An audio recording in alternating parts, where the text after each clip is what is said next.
Dear Simogo, last year I spent 2 nights deep inside one of your games. It was eerie, it was powerful, it was magical, and I walked away feeling very inspired.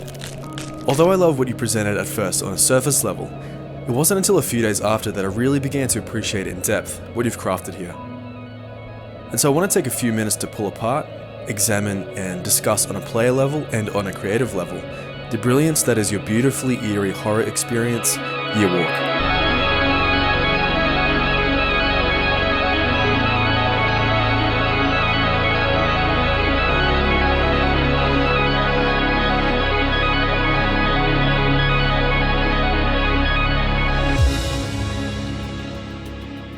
I played Year Walk on my laptop in a dark room over 2 evenings. I'd seen pictures beforehand and glanced over reviews, but I really had no idea what this was about. The game was originally crafted for iPad, using the iPhone as a secondary device, so I played this PC port through that lens. What I experienced was a well thought out, expertly executed title that pushed its original platform's capabilities to its very limit. Even though you've given Year Walk the rating of fear and horror themes, there were quite a few moments of peaceful eeriness along the journey that were interlaced with higher intensity moments.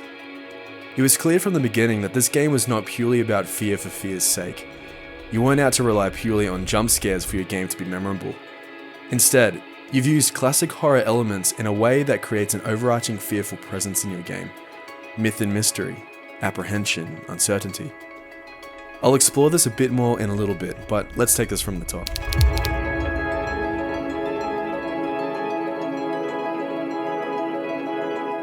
Now, the word immersion in relation to the gaming industry has gradually started to become a bit of a murky buzzword. A feeling of immersion feels different to different people, and this creates an inconsistent definition. Well, here it is.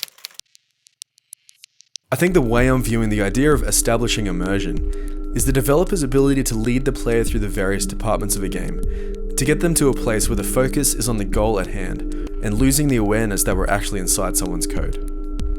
Each area needs to be clear and concise, while still remaining engaging for the player. These departments are immediate surrounding, story or expectation, oral and visual, and the mechanics, etc. Personally, I did feel immersed inside Year Walk, and I think the way you led me through the game was quite elegant.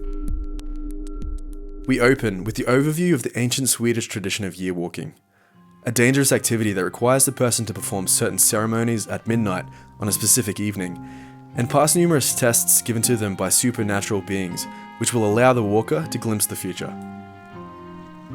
Even though the concept of Year Walk was already quite unique, the pace of your game was very slow, and sinking into the speed was at first quite grating on my mental state. It wasn't until the visuals appeared that I started to really sync up with the game. It was something out of a kid's storybook. A snowy Swedish landscape brought together by paper-textured hills and trees, which parallaxed just beautifully. A subtle depth of field and small handheld camera wiggle added to the properties of the camera, which gives the game a very naturally human anchoring. A snow particle system that brings the landscape to life, and a flickering vignette that gives off a very lantern-esque feel, providing that eerie visual tinge. And this is all accompanied with a tight and environmentally appropriate soundscape. If we pull the scene apart, we see this is made up of nothing more than a few images, audio files, and code. Far from anything photorealistic, but you've put this together in such a way that when we look on the scene, we accept that we're looking at a house on a hill in the middle of a cold Swedish forest. This is a testament to what I imagine was a lot of time spent perfecting your vision of Year Walk's visual tone. It's beautiful. Next, we are taught the mechanics. The concept is quite simple to comprehend. The left or right key allows us to move respectively through the landscape. After thinking about this a few days after I'd finished the game, what you've technically created in Year Walk is a first-person side-scroller. That's something I haven't seen before, and I think this is what makes Year Walk memorable. After exploring the environment for a few minutes, we discover a windmill and enter to find a girl inside. Through simple dialogue, we start to get a sense of what the story is about. It's about love and truth, and as a game being marketed as a horror, this was a welcome surprise. I want to talk about this interaction for a sec. I'm always curious to see how developers creatively communicate the goal, purpose, or incentive to a player, and you didn't disappoint. Using a very small one-sided dialogue segment, we walk away understanding who we are, who she is, the overarching motive of the game, and our next objective. Every line in her dialogue, while clearly strategically placed, still flowed very naturally without forcing heavy amounts of information on me. I really appreciated this writing. After this interaction, we follow our objective and head back to the house where the year walking begins, complete with muffled footsteps and soundscape and an eerie supernatural red overlay on the backdrop. This prologue accomplished huge amounts of context for my playthrough, and you taught me how to approach your game in an endearing and non-aggressive manner. Thank you.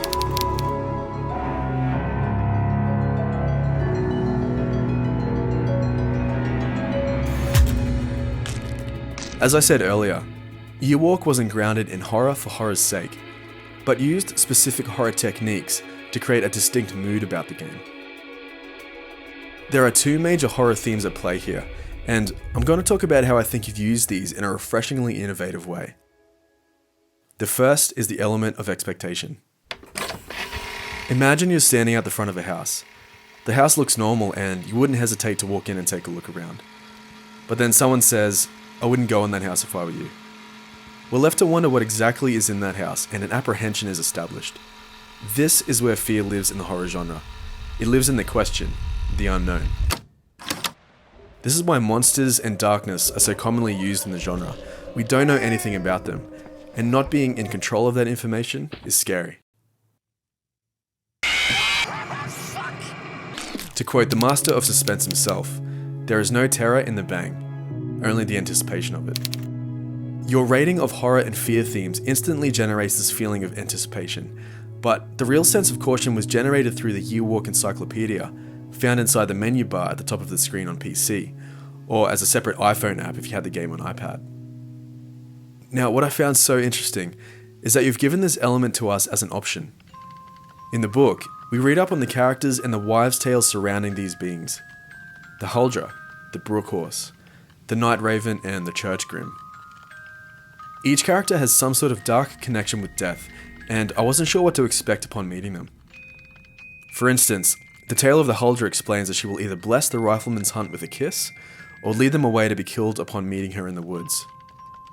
It's this encyclopedia that creates that real feeling of apprehension, but reading it is not necessarily required to complete the game. It's left up to the player to read it or not, and in doing so, creates an entirely different interaction with the game. Simogo, I like that you didn't force fear down my throat. Instead, you left it up to my own curiosity to lead me there, and I think this approach, while risky on your part, gave way for a more powerful, fearful experience. The second theme at play here is the classic Jumpscare, and we've seen this used to death of late in the indie gaming scene. The difference in your game, though, is what your jump scares represent. One iconic moment is the jump scare with the Huldra. Before we arrive at the scene, we find a gate with a keyhole that we can't open yet, and after more research and exploration, we find the Huldra. We follow her through the woods, and after a few puzzles, this scene takes place.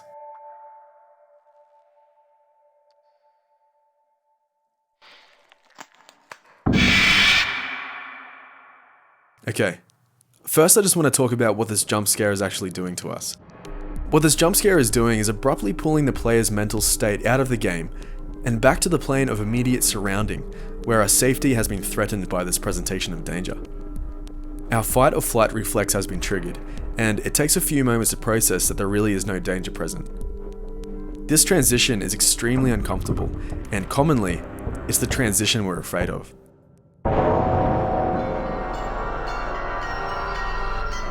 In a lot of current indie horror titles, this transition represents a fail or the end of the game. The player gets pulled out, and we have to wallow in that failure before choosing to, if we feel like it, dive back in and try again. But something special is occurring with your jump scare. After I got the jump, you presented me with a key.